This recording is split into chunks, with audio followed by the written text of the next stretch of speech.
Hey, it's Jamie, and today we're rehashing Judges 20 to 21. Well, we haven't had a war in a few days, so it sounds on par to have one on deck for today, because that's how we roll in Israel.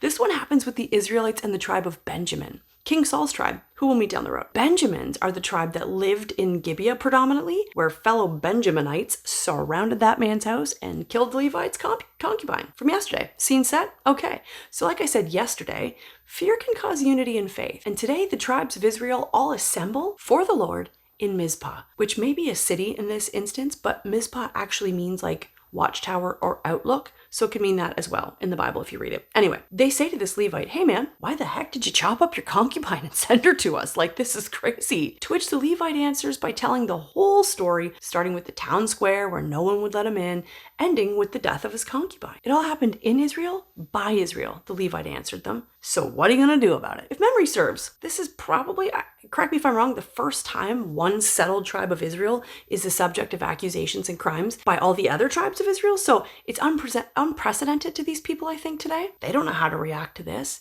They don't know what they're supposed to do. This is an entirely new wheelhouse for them. They decide to request just the men that did the raping from the Benjaminites. That seemed fair. So they send a messenger to Gibeah to say, hey man, turn these guys over to us so we can put them to death and purge the evil from Israel. To me, given those times, that sounds accurate. But unfortunately, the Benjamins, they didn't agree with me. So instead, they say, screw this, let's fight. So they all gathered together to fight all the other Israelites. And for 3 days, if you can imagine, the Benjamites were winning. But the Israelites called out to the Lord, and the Lord said, fight again today. You will win. And they did.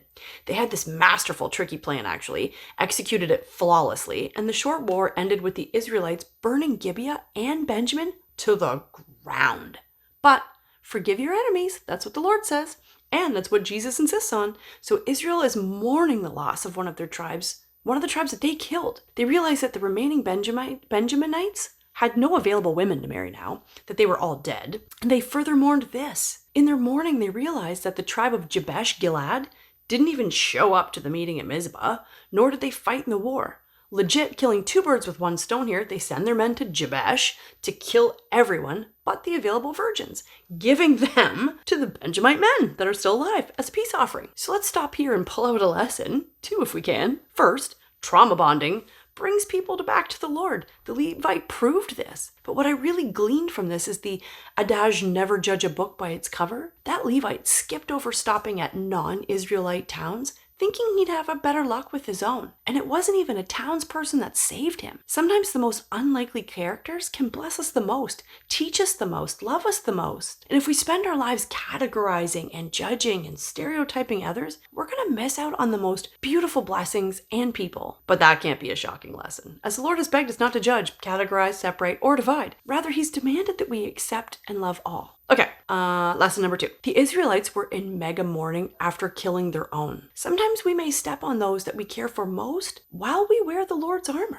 Not everyone is programmed to stand up for what they believe in, to stand up for the Lord, to stand up for what was right, to boldly and loudly follow him. But continuing to love the Lord, even if that means cutting yourself off from the people we love, is the most important thing. It doesn't mean that we can't mourn the loss of a loved one if we're trying to purge our lives of toxicity. It just means that fighting for the Lord comes first, and the chips will fall where they fall. So I ask you, how important is your faith? Do you, above all else, worship him first? When people ask you to talk about yourself, is the Lord and your Christianity the first thing you say?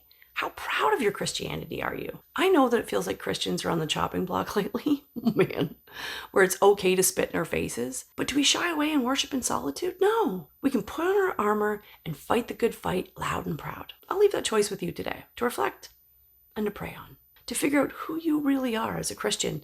And if you're a lukewarm one, what are you going to do about it? Tomorrow we're getting into my favorite book, woohoo, Ruth. Reading Ruth 1-2 if you want to read ahead. I hope you have a blessed day. Please comment and don't forget to say your prayers. This is the Bible in a Year theme song.